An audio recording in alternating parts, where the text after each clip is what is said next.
ostensibly we're here talking about kind of what we're doing at the moment. We both announced new tours. I announced a new. I'll show you the tour. I'll show you the posters, people. We both announced tours, and I think it's of interest purely because I quite like what I do for a living. I like it. I work all the time because that's me. And then I'll show you Frankie. Frankie, your tour is called The Last Days of Sodom. Yep. What was the last one called? What was it called? I've no idea. I've actually wiped it from my mind. It was called. I would happily punch every one of you in the face. It just strikes me as a kind of a wonderful thing, that sort of an ironic thing, that you don't like talking in public, and you don't like people. Yeah. And yet your job is talking to people in public. Yeah. I hate people, and now people come up and talk to me. That's how bad it's got. Yeah. No. I started out writing jokes as a kind of line writer. I actually started for you. Working on Distraction. Yeah. So years ago, there was a guy called Ian Morris, who we both knew, who now writes The Inbetweeners, who was a mutual friend, and we were writing on Distraction. I don't know if anyone ever saw that, the kind of crazy quiz show. We used to smash things up, and we used to get stuff from Frankie and a guy called Jim Muir. We sort of had you there for vibes. You were very much the Bez of the 8 out of 10 Cats writing room. I'm happy to be that. Yeah. And so I kind of drifted into the kind of telly side of it by accident, and the whole kind of live performing, because I would have happily just stayed a writer, a line writer. That's the side of it I love. It's an odd thing that I suppose that's what we sort of have in common slightly. I mean, you don't like performing. I absolutely love it. It's kind of my whole life is performing. But the idea of being kind of a 50s style, like, joke writer, because we write jokes, and that's not that common these days. Mostly it's the artifice of coming up with observational comedy, and ours is it's just wordplay and just messing around. Yeah, but it's an amazing job to have, that you're just spending your time trying to think of surprising ways for sentences to end, and you sit in a room and people bring you donuts, and then you get to go and say it live. But the actual saying it live part of it, I just find really distressing, almost. We've talked about this before, like the idea that you would end up writing a show, if you could, you would write a show good enough that they're almost like magic words. It's almost like a spell that you could just say those words with almost no performance, and it would be like it would work. You say those words and somehow people have a reaction and they laugh, and it's a weird sort of thing where you don't, because you see some comedians. I'm quite in awe of comedians with very poor material that do because the amount of performance. Sometimes you see someone and you go, "This guy's got nothing. Jesus, he's working his arse off." Those are the best comedians. He's got to do that every night. He's got to go and say that in Newcastle on a Friday. Imagine the energy he's going to have to put behind this piece of shit. Yeah, mentioning no names, but there are some extraordinary talents out there. So you seem much happier now post, because that world, and I like to think I was responsible for your misery, but getting into kind of Mock the Week and becoming a performer and doing the stand-up tours and the 2 DVDs that you've done and that sort of thing, you've kind of come out the other side of that now. You're kind of doing. It seems you're doing less on TV now. You seem much happier in yourself. Much happier. I really found the workload. I mean, no one likes to hear about how much people work or anything, right? But it was just really depressing, like how much effort went into that. And now I'm kind of doing some other things that I enjoy. I'm writing a comic strip. I'm hopefully writing some more comics and stuff like that, and it's harder for me. I mean, it's much more challenging in a way than just writing lines, but I'm certainly enjoying it a lot more. Yeah. But you're doing, and yet you're going out on the road again. You're going to do another tour. Yeah, but I'm literally doing sort of half a tour, like till I just have enough money to retire. I'll literally just stop in Carlisle or something. There's like 33 dates on it at the moment, and it won't be a massive. It's an interesting thing, though, the way that you talk about it. I know Frankie for 10 years now, whatever, since we did, Distraction together. I've known you a long time, and you're a very kind of amiable, friendly man, and that persona on stage of really holding the audience in contempt. Yeah. And yet you care so much about how good the show is. You care about every joke working and it being a good show. It's a sort of a perverse thing, because I've seen a lot of comedians that do shows just to cash in, and it's just a piss poor show. And yours is if you like brutal jokes about a broken world, you are in luck. I just don't see the point of doing anything if you don't do it properly. So that whole idea of people doing things as a cash-in just seems to me to be absolutely... Why would you bother? Why don't you just go do something else? but I've sort of got to the end of how far I can go with that kind of thing. It's odd. We were chatting about the other day about what you can do live as opposed to what you can do on TV. And obviously there are constraints on TV from producers and channel controllers, but also constraints about if you're on television, you're a guest in someone's home ultimately. And there's certain things that you can get away with saying, and certain things that you feel like that's too much. And so the DVDs over the years and the books certainly, when people are literally buying into your stuff, it feels to me like you could take it a lot further. Mm-hmm. I mean, there's also the other side of it is that because we've both done a lot of telly for the last sort of 5 years or something, that it uses up a lot of your cleaner stuff. So people watch your DVD, and obviously stuff you're doing in the DVDs is often the stuff that didn't make it to TV, and often the reason it didn't make it is it's a lot harsher. So people watch your video and go, "Wow, this guy's absolutely nuts," you know. that's a kind of neglected. It's that idea of like the more brutal stuff, because obviously the other stuff does go into, like, if I write a 2-hour show, I reckon I've got a 10-minute raw variety set in that 2-hour show. Of like a couple of clean bits where I go, oh, I could not swear in that bit, and maybe that joke's okay. It's a little bit rapey, but not massively.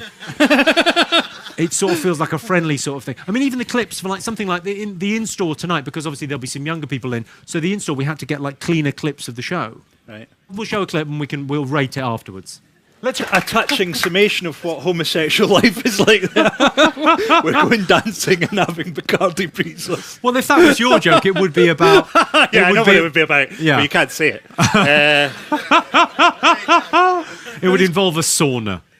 It's great, though. I often think, right, I've got a theory of British comedy, which is that it's all about the voice. So British comedy starts out as satirising the voice of the establishment, right? So it's like... you start out with, even the Goons, they have all these kind of posh people who saying ridiculous things, and it goes right down to sort of Chris Morris, you know, just saying ridiculous things as a newscaster and stuff like that. And I think you're sort of like the off-duty voice.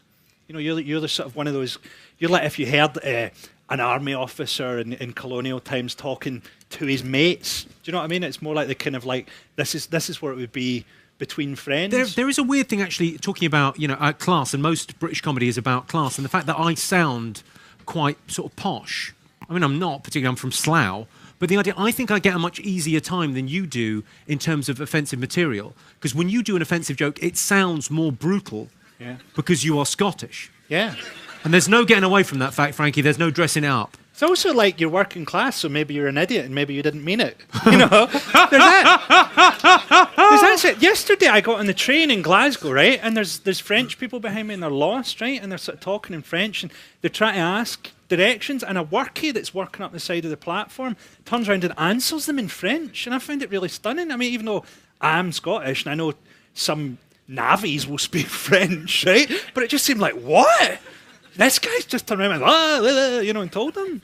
It is kind of a weird thing from a comic's point of view of who's telling the joke is such an important thing for a lot of people. Like, you know, when people get offended by stuff, they don't get offended by the joke. It's who's telling it. I've heard you talk about people wishing that you were a character. Yeah. It's just the most ridiculous thing of like going, yeah, but if you wore a funny hat... Yeah, I'd feel better about this. But ultimately, we are sort of characters on stage. It's not like the real... you know, it's not how that's how I am in front of 2,000 people telling jokes, and you kind of that's everything's character. You know, when you're nice to your girlfriend's parents, that's character. You know, there isn't an essential you that you go, oh, but that came from the essence of his spirit. You know, like jokes are just positions. There's also a thing, though, isn't there, if you can't really defend it, because at the point you're defending it, it's not a joke. So a joke's a thing that people laugh at in a room. You know, it's a contract between people, whereas when you're trying to defend it, it's just this unacceptable thing that somebody said. It's just a weird thing. I often sort of liken it to, I sort of feel a bit envious of musicians sometimes, because a musician could be here and this shop, the Apple store could be empty, and they could sing a song beautifully and it would still work. With comics, there needs to be an audience. It's like you're the keyboard, and we're just doing that on a bit of table, unless there's an audience to kind of hit against. That feedback loop is essential. So that thing of like, I'm writing a new show at the moment, I'm writing the new tour, and before I tell an audience the idea, it's not a joke.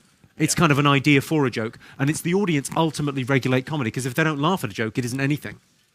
And the amount of times that the actual joke is something you ad-libbed because of the energy of the audience is what, 50% or something for me? Yeah, probably. Most of the writing's done on stage, I think. Like you might have the nub of the idea before you go on stage, and then actually how brutal you get with it, and the reactions of the audiences. Those kind of warm-up gigs are really kind of interesting, I think, because you write in a different way. Is your show different this time round because it's not the offcuts of Mock the Week? Because the last 2 tours have been stuff that didn't make the cut. Totally. It's a different show, but it's actually stayed quite grim. It's actually stayed quite brutal. So I'm going to try and lighten it up a bit as I kind of go along. But certainly at the minute it's ploughing along the bottom of the seabed. Yeah. Well, the book. I mean, speaking of grim and dark, the book. I don't know if anyone's read Work, Consume, Die. The book it's Frankie's columns from the Sun, the last year. Load of the gags from that, which are really a really good level of quality. It's really funny. And then the central premise is that you have to keep to a certain level of fame, otherwise you are buggered. Well, in a literal sense. Yeah, that's why you're a pro, Jimmy, and I'm here in a T-shirt. It is. It's a really, because it's almost like kind of I mean, some of the it's kind of a work of literature, and then it kind of has a little break and says, right, I'll talk about the royal family for a couple of pages and do some one-liners on that, or the chapter about war, or the chapter about disability, and then there's kind of a through line talking about kind of an analogy of being in comedy being like being constantly abused, which I think is maybe your experience of it. Yeah, well, I guess it's one way of it's one way of looking at it. But it's also just good to kind of have a bit of variety in the type of jokes you can write, because I actually sort of got into comedy loving Spike Milligan and the Goon Show and things like that, and when I've largely been on panel shows and things like that, so it's been kind of hard to write those kind of jokes. So some kind of like dafter moments in it. It's interesting. I mean, the other thing, I don't know how many people have read it, but the other, I mean, it's quite kind of Naked Lunch. The bits about it's quite trippy and quite kind of, it's an interesting kind of, it's an interesting piece of literature. Kind of, just it's a very different writing style, I think. Yeah, how did you write it? I wrote it on acid. And that isn't like a shorthand. Little, it's like on acid, man. No, you wrote on acid. I wrote some bits on acid, yeah. Right. That does come across. Right, cool. Oh, I'm glad. There's that thing, I read a great thing by Stephen King where he said a thing he tries to do is to protect the first draft. And often you can make something a lot more polished and a lot more of a product, but you lose the kind of energy of the first draft. So I was really conscious writing that to try and keep the wee sort of acid flavour to it.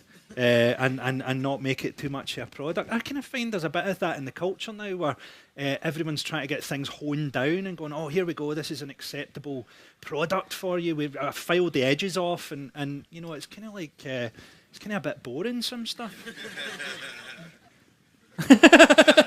No, because you actually, products. You always break it up. That's the thing that's always struck me. Are you breaking the stuff up in this one? Yeah, like there's it's like 300 jokes, but they're presented in different ways to kind of keep the rhythm right. I think the difficult thing with DVDs is like on a live show, you get that immediate feedback of like being in front of a group of people, and you know when people are getting bored. There's there's just a sense that you can tell in the room. And on a DVD, trying to get the edit right so that you've got you do some stuff standing up, like 10 minutes of stuff off the bat, and then you do some stuff with images, and then I do a lot of audience stuff, getting people up on stage and messing around and kind of just trying to mix up the energy in the room, trying to make it more of a show to feel like it's got a bit of a narrative. And somehow you never quite know what you want as an audience, but you know when it's right and when it's kind of not. Do you ever feel frustrated though because you can get to something that's an amazing joke and go, well, that's not getting what it should because I've just told 40 amazing jokes, and that would never happen in my show, no. It does happen. The level of amazing jokes is high. It's a weird thing where getting the order of the jokes is it's an odd thing of like, I love that idea that, I don't know how many people have seen my sort of DVDs or live shows, but the idea that I could tell a joke after 2 hours that I could never tell off the bat. If I went out there and tried to tell that joke first, the audience would go, no, I don't like it. But there's a weird thing where you kind of, it's almost like making friends with an audience. It's almost like there's kind of a relationship builds up over the course of 2 hours, and there's kind of a trust thing where and it becomes like that intimacy that friends have, where you can tell a really brutal, horrible joke, and you know that your friend is just joking. It's kind of okay. That's your opener. Put it at the top. If they don't like that, they can fuck off. That's how I think. Yeah, how's that working out? It's going okay. I'm retiring. I can't believe that you'll retire. Yeah. I find it an odd thing that you don't like that because comedy is so about ego. About the subtext of all comedy shows you've ever seen is please like me. And yet you don't seem that fussed about whether people like you. It's a very odd thing. It's very much the id, not the ego, that you work with. Yeah, absolutely. And the last show was supposed to actually be about the id. I don't know if anyone watched that video, but like I come on at the start and I shout, "I'll show you the life of the mind." You know, the John Goodman character from Barton Fink. And the idea was, what would we do what show would I do if there was no restrictions from the superego going, "Oh, don't say that." You know, which is rarely anyway, kind of thing. But I think we definitely lost that guy. We lost him on superego. So what would you say? What's Frankie saying is the show would be. You look totally fucking lost, man. I'll just tell you. So what Frankie's saying is, what would the show be? What would the stand-up show be if you didn't care what anyone thought about you? And most comics are obsessed by approval. So there's something horrible missing from our lives, tough childhood, something horrible happened. So we desperately need to be liked by strangers in a shop. I think Monday. You explaining that has made him understand it less. Are you Scottish, man, or you just You've definitely got the look. Are you applying? You look so ginger you could get skin cancer from a crescent moon. I don't think he cares what we say. He's out of his mind on shortbread and heroin. Aye, but it's okay to recognise that kind of like, so comedy's a kind of narcissistic thing, but you kind of got to move on from that as well and go, well, let's get away from being a narcissist. Let's forget about the ego, because probably the ego, as we've developed it, isn't for that. It's probably something that we should get rid of. Yeah, I don't know. I mean, I think it's a really important thing in kind of why. I mean, it's a weird thing that the job that we do, not only are we, well remunerated and we, people come to gigs and it's a big thing doing stand-up now, and like the status seems totally at odds with what we do for a living.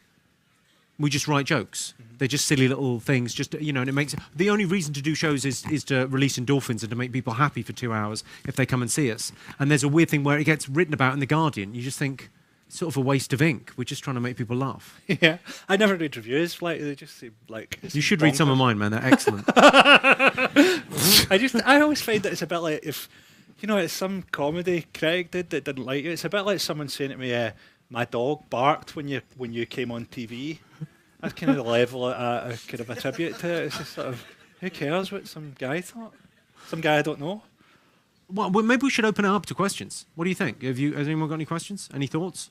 Like who? Give us examples of people you couldn't care less about in comedy. Pretty much all of them. I mean, present company excluded, of course. My opinion means the world to Frankie. Yeah. I know there's loads of comics I really love. I really love Doug Stanhope. I went to see him when he was in London last time. He was brilliant. I tell you what, I like American stand-ups that maybe people haven't heard of, because it's pointless us recommending people that you already know are good. But there's a guy in America called Anthony Jeselnik, who I just think is extraordinary. He's on the roast of Charlie Sheen. He just does a tiny bit on that. But if you get a chance, his Comedy Central special is exceptional. He's just a brilliant comic. And if you like the kind of stuff that Frankie and I do, it's the same ballpark. And a slightly different type of comic, Maria Bamford, who's an American comedian and just like the best comedian in the world, I think. She's extraordinary, yeah. And she does a lot of voices and a lot of messing around. But I mean, if you take anything away from today, download some Maria Bamford and some Jeselnik. I mean, she's extraordinary talents. Louis C.K. I rate as one of the best in the world as well. I mean, I think a lot of people are already at that party, but if you haven't seen him, he's amazing. And Bill Burr, if you've not seen Bill Burr, he does actually a free podcast every week as well. It's just absolutely bonkers. It's great. He's like an angry ginger guy. How come you like him? Yeah. He is actually. He has a brilliant comic. Yeah. Any other? I mean, you can ask us anything. Oh, Spider-Man, you got a question. Have either of you ever regretted telling a joke at all?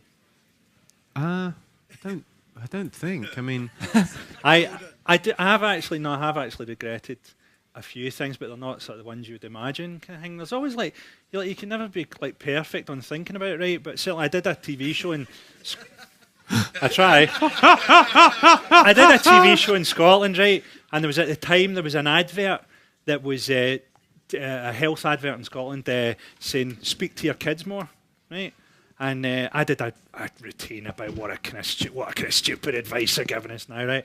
And I really regretted it when I thought about it, because I thought that's exactly the advice that people need. It's exactly bad parenting's one of the big problems in Scotland. And probably some guy steered that through a bunch of meetings and went, no, that's what we need to do. And then I'm just turning up going, you know, I really did regret that. And there's a feel like that, you know, when you think I don't know. Well, I think that's kind of okay, though, because even if you make a joke of it, it makes just more awareness of it. I wouldn't, you know, I think it's just that thing if it's out there in the ether to talk about these things. I mean, in terms of regret, I don't think so. Because it's a weird thing where you can pick the joke.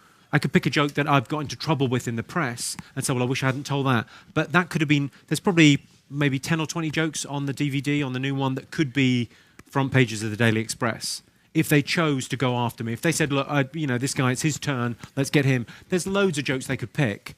And they, you know, they didn't pick unreasonable ones. The ones that they picked are a fair summation of the kind of work I do. And I think you've got to stand behind it and go, well, that's the sort of thing I say. If you don't like it, I'm fine with that. I always look at it and think they could have literally picked any joke. You just like, they're all like that, you know, and they sort of go, oh, that particular thing, naughty man. Get the DVD, you've got a year's worth of stories ahead of you. Yeah, I did a thing. It's weird, the ones that don't get picked on. Sometimes you tell a joke and you think, oh, I might get into trouble for this, but I just sort of, I'll say it anyway, I don't care. And then there's nothing. I did one about Jimmy Savile the other day. Like, literally, he'd been dead 2 hours. And I said, Jimmy Savile, the presenter of Jim Will Fix It, has died. I guess he finally got round to reading my letter. Nothing. They couldn't care less. It's just weird sometimes how... it's never the ones you expect. Should we have another question? Sure. From over there. Jimmy, you obviously really enjoy the live performance side of it. And for the last few years, you've been touring pretty relentlessly. Is that something you plan to do for the next 20 or 30 years, or do you have other things you're going to work on otherwise? I think so. I think so. I really like the comics that I really kind of aspire. I mean, George Carlin we just mentioned, but George Carlin, someone like that, or Billy Connolly, someone that's, for me, sort of being a comedian, that kind of journeyman thing of going, well, this is my job, and I'll keep on doing this and coming up with shows. As long as I can do it, I'll do it. I mean, it's the polar opposite of Frankie. I mean, I think... I don't know what the motivation is there. I think there's just a weird personality disorder that I've exploited. I would like to just keep on doing it. So I'd like to keep on doing it. And I've kind of found a core audience now. I think I maybe offend less people now because there's a core audience that I'll go and see a show, like they come and see it once every 12 months and they buy the DVD every year. And it's, once you've got that kind of core, you can kind of relax a little bit. People kind of come back and you're preaching to the choir, so to speak. People get that it's a joke and they get you just messing. And it's a nice thing. But don't you get knackered? Because I just find I get halfway through those tours and I'm just absolutely a physical wreck and slightly nuts.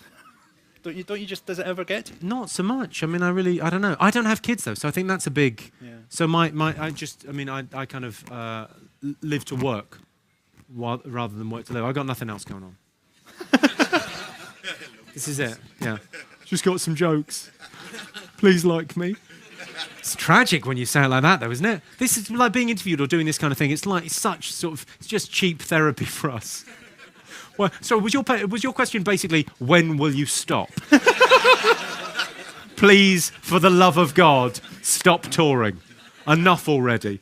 I put dates in for Christmas 2013 the other week. I basically put them in the future. Any other questions we could... When you tour the country, do you have to change your routines as opposed to what part of the country you're in? Like, would you do something different in Wales as you would sort of in Scotland? Not in the least. I've never found that you change it anywhere. People have different areas of what they will and won't accept, but I do a very similar show and I write some jokes about the town usually. I find it's nights of the week, nothing to do with where you are in the country. I find just certainly, kind of Friday night, people tend to be super boisterous because they've gone out after work, maybe at 6 o'clock because they're seeing a show, they've met up with some friends, they've had a few drinks, and by the time the show comes on, by the time I'm on stage at 8, they're pretty tanked up and kind of ready for fun. Saturday nights, they're a bit calmer. Saturday nights are probably the best. Sunday nights are great. Tuesday nights, they've clearly booked it going, I'll go and see him on the 29th. Great, we'll get tickets, fabulous. And then they arrive and go, it's a Tuesday, and think, well, I want to be watching CSI. What am I doing out? Just kind of I'm not sure how to react. They take a bit more warming up. But I think it's surprisingly uniform. The thing I find really weird is, like, an audience this size, it's probably, 100 people here. It's not that many people. But as a focus group, audiences have got this there's a weird crowd intelligence where if a joke works, even in a 50-seater little warm-up room where we do tryouts for tours, if it works with 50 people, it'll work with 2,500 people. And there's a weird I find it very odd how the British public have got kind of an identity that kind of that intelligence of, you know, when I said when audiences regulate comedy, you decide what is and what isn't acceptable, and it's pretty universal, the reaction. Yeah, it's strangely so. Yeah. I often warm up in like just 50-seaters. But they'll have the same big laughs, laughing, a round of applause. Everything will be the same sort of rhythm as it would be in a huge room. Yeah. Oh, you've got a question. Oh, lady. Hello, lady. Like, coming off the back of that question, do you have a favourite place in the country to play? Yeah, probably. I don't know. It's probably somewhere like. I mean, I really like Liverpool because there's always a slight sense of edge because it's got a real reputation as a tough place to play. And if they love you, they really love you. And if they hate you, they can be quite harsh. I mean, I did a DVD in Glasgow because people are just mental. Like they're really kind of aggressive audiences and they heckle a lot. And I like a lot of audience interaction in the DVD, so you can guarantee you'll get heckled a lot. But I mean, they're all good. I find the shitter the town, the better the response. There's a weird thing where, not in that sense of like even shitty, like Inverness is a beautiful town, you know, on Loch Ness it's gorgeous. If you go there as a comedian, there's a sense of, oh, he's come here. We don't have to travel 4 hours to see him at the SECC. There's like, people are glad, or you go and play Clacton, you know, somewhere just, or, you know, big up Clacton, yeah, nice. But it's a weird thing where if you go to a small place, like I do quite a lot of kind of even sub 1,000, like sort of 900-seater gigs, so small regional theatres. Like if you go to Dudley, so I play a lot, I've recorded this DVD in Birmingham, but I played Dudley, which is only 7 miles away. But I played to sort of 1,000 people there in the town hall. And they're so pleased you came, because a lot of them are young people that don't drive or people that, you know, it's just easier to get to. And I think they kind of appreciate that. There's a weird sense where people want to go out, but some people haven't got the wherewithal to travel as well. So, any other? Oh, yeah, oh, there you go. Yeah, then why not? The mic's right next to you. Do you have a definitive moment in comedy where you sort of thought, I am funny, and then it come off the back of that, if you know what I mean? I'm super looking forward to it. It's going to be where I kind of went, oh, I've made it kind of thing. Not really. I think if you look, like, I've done 7 DVDs now, and if you look at the first one, I look like I have a stick up my arse. I mean, I'm so uptight and nervous, and, you know, performance-wise, you feel like you get better every year, or I certainly feel like my performance changes a little bit, and I'm a bit looser than I was, and a bit more myself. And my stage persona or kind of character is getting closer to who I actually am. And that's kind of an onward going, you know, thing. And hopefully you just get better all the time. But I don't think I'm, you know, I wouldn't have thought that I'm there yet in terms of, you know, when you look at someone like, you know, as effortless as George Carlin, you kind of slightly go, wow, what's the point of me? I started out being very uptight, and then I did a show at Edinburgh called The Voice of Black America. And I bought a pink suit, and I just tried to do it like a black American guy would, just do the whole show like that. And well, we were both very into like Dave Chappelle and Chris Rock as like stand-ups that just are on stage and have got just a certain way about them. I mean, especially Dave Chappelle, I just think he's got this incredible stage presence and charisma, and just having fun with it. I mean, having fun with it is really the thing. Kind of sometimes it becomes a job. Sometimes I find myself like on 8 out of 10 Cats or something going, right, got to write these jokes about this subject this week, and you're very, you know, forced into thing, and reminding yourself to be grateful that it's such a fun thing to do, just to kind of have, and having a laugh, because essentially your job is to have fun. Yeah, and to not take it too seriously, because it's such a stupid thing to do. It's like, oh yeah, this is ridiculous. It is ridiculous, but the status it's afforded as well. And I think that's partly to do with the nature of fame in our society. I don't know how you feel about the thing. I don't know if anyone read the Jonathan Franzen thing about the ache. Did you read that short piece he wrote? No. About how, you know, fame has sort of replaced religion in our society. Right. That idea that people think, if I'm, like in the way that heaven used to be a thing. People used to want to go to heaven. Now people want to be famous. It's kind of replaced it as a thing where people think, well, I'll be all right if that happens. Yeah. It's a weird kind of thing where you get a lot of status just through being a man that says rude things on TV. It's weird. You really feel like you haven't earned it as well. I think that's part of the reason I tour so much. But you do it because that gives you a sense of worth of like, oh, well, I am working. I'm doing something. Even though it's a stupid thing, I'm doing a lot of it. You've just made that sound terrible. Any other questions? Anything else you'd like to know? You got your hand up. I will give you a microphone. Give him a microphone. He has curly hair. Are there any like particular topics or areas you think are taboo, which you wouldn't? It's very yeah. I think they're definitely. I mean, I don't know about you, but definitely for me, it's very difficult to make airplane food funny. It just feels like someone else has got there before. Flooring is a very difficult area, I've always found. Flooring, well, you could, I think there's a joke about Hispanics and underlay that you could maybe put together, but yeah. I'm with you on that, yeah. Yeah, it's just like, there are taboos, but the question is, do you want to respect them?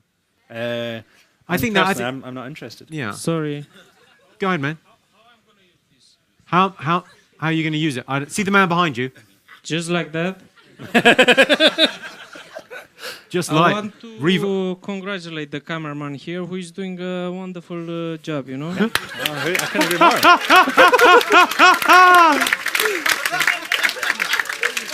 Because he is.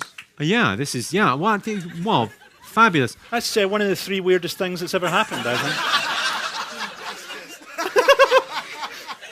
Anyone else whose work you're enjoying? Because we're feeling a bit miffed. How badly is this going? But not only that guy was just looking at the cameraman, but that got the biggest laugh. This is going badly, isn't it? I can't wait till you go home tonight and say to your wife, well, the cameraman was particularly good. What, sorry? Pimp by your colleague. Pimp by your colleague. You're my new favourite human being. Please. Can I get him... you're from the Apple Store. Can I get him washed and brought to my room? I'm joking. Don't wash him.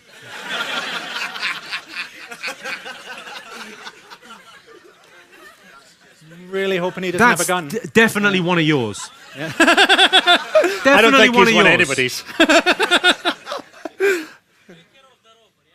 Take care of the rover. Take care of the rover, yeah. Yep, we will do. And good night. I don't know if you've got a catchphrase, but take care of the rover. If you learn anything this evening, take care of the rover. Yeah, he needs something, doesn't he? Anyone else enjoyed the work of the technical crew? Go on. How do you feel about hecklers? In particular, you say about like friendship with the crowd. I used to get heckled a lot in the clubs. Especially when I would play like the Stand in Glasgow or something like. I'd play like rough towns, and I'd be. You really need to visit some other towns in the west of Scotland, Jimmy. You need to do. No, I don't. I don't know nothing. But like I have to actively now say, right, we're gonna have a little time out, and if you want to heckle something aggressive, we'll do some heckles. We'll have some heckle put downs. It'll be a lot of fun. But literally, I have to say it now because people kind of once you've come out to a show, once you've paid £25 to come to a show, you don't want to mess up the evening for yourself or the people around you. You don't want to be that guy.